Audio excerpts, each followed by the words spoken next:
Welcome back. I am Anika Ghandi from Anika's DIY Life, and today we are making a fun fall project, a lighted wooden pumpkin. This is a quick and easy project, and you can find all the supplies for this at the Home Depot. Here's a list of what you need. Yardsticks. I'm going to be using 4 of these for this project, but you could need more or less depending on the size you make the pumpkin.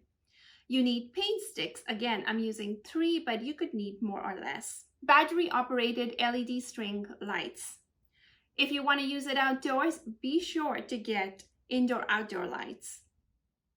Orange and green paint, hot glue, a sanding sponge. In terms of power tools, you need a jigsaw, a miter saw or a miter box and a handsaw, a power drill, and of course, you need safety glasses.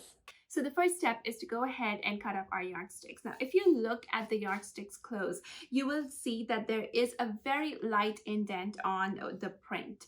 So if you wanted, you could easily sand it off and get a nice smooth yardstick. However, I tested my paint on it, and although I do still see the indent, it is very light and I kind of like the character it brings. So I'm going to leave it as is. To cut up your yardsticks, you could use a miter saw or you could use a miter box and a handsaw. I am cutting them up in half at the 18-inch mark.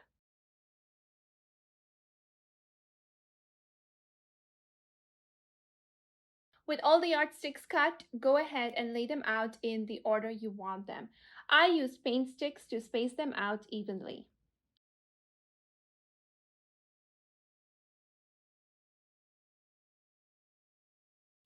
The paint sticks have this curve at the top, which makes it absolutely perfect to be used for the pumpkin stems. So place that in the middle, making sure that the top is sticking out. Then add a couple other paint sticks on both sides to hold all of these yardsticks together. Once you're happy with the arrangement, apply a generous amount of hot glue and glue down all 3 paint sticks.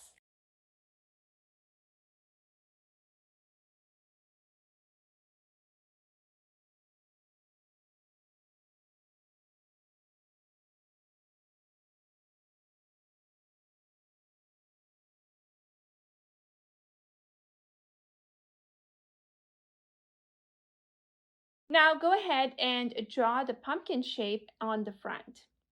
If you want, you can first draw it out on a large sheet of craft paper and then trace it on. The best part is that it does not need to be perfect or symmetrical.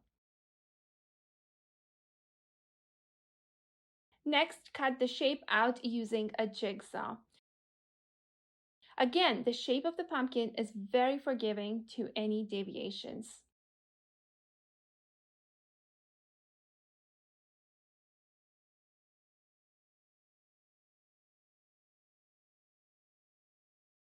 Once cut, be sure to sand smooth any splinters on the yardstick before we get to painting.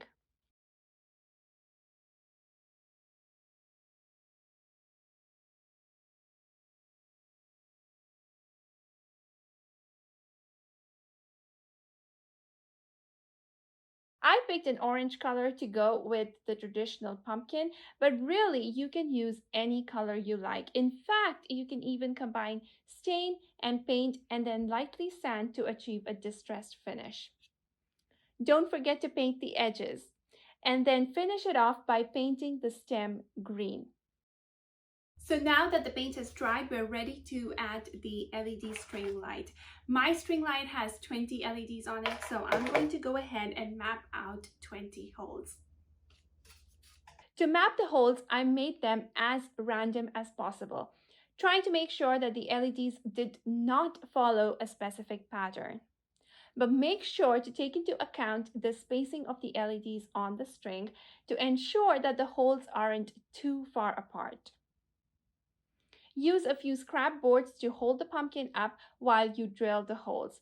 I am using a 1/4-inch drill bit for these holes.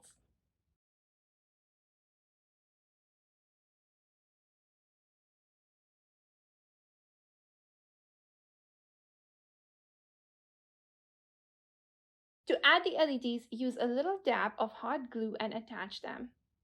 It is best to start in the middle of one side and then go around so you end up at the middle again.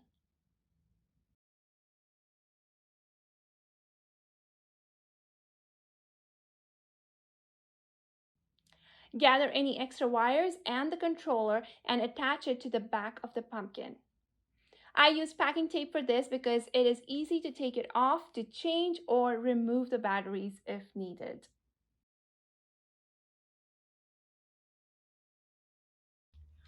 And that is it. That is the lighted wooden pumpkin. My LED controller has two modes in it, so steady or flashing. It makes a great addition to fall or Halloween decor.